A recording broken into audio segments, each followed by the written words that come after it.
tonight, I think it's our third course. We will actually be having a hanging tender, or a hanging steak. It's a very similar cut to this one that Jamie's extracting here. This is actually called the thick skirt. So there's three skirts on the cow. The skirt is basically the diaphragm.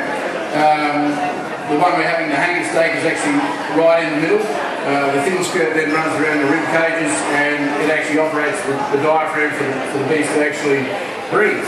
But then this thick skirt, it's a magnificent piece of meat. You don't see it on many menus, but the Japanese love this because they know the quality of this cut. You can see that may look a little bit rough, but when you try your hanger tonight, it has magnificent flavour, more a full body flavour, and Jim will talk about that and how we're going to accompany it with wines later on.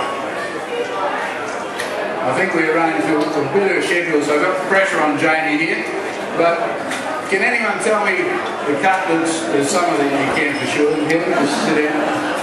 The cut that he's actually taking off now. Here we go.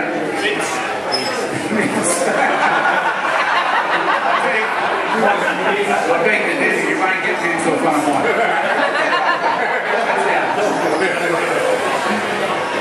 It's coming from the inside of the loin, so it's the small side of your T-bone. So you want to have another go?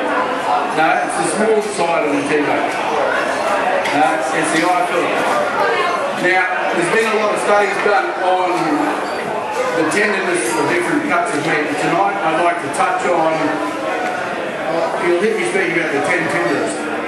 I don't know the 40 in line, but I know the 10 in line, so I'll work with that. But this is the tenderloin. It actually comes in at number 1. Most of you will know it as a eye fillet. So,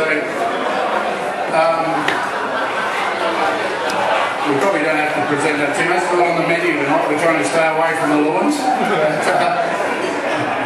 Everyone knows the tenderloin. So that's that cut there. Usually it's the one we utilise in a mignon.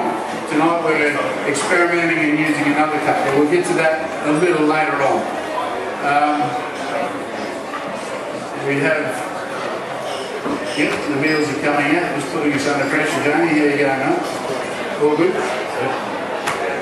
No worries. So now we're going to work through, and Jamie will now take off the other side of the T-bone. He'll actually take it off with the bone. This is the sirloin or your porterhouse. I was always thought it was the thicker end was the porterhouse, so it's the end closest to the hip. So this is actually a full loin, and I'll pinch that off him and just show you a bit of a look at that.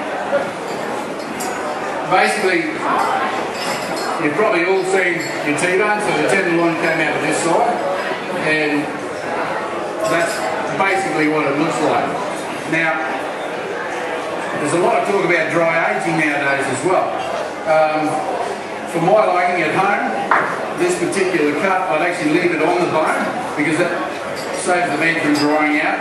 You'll only get exposure at each end, and I'll sit that in the cold room for about 3 weeks, and that's the closest to dry aging you'll see.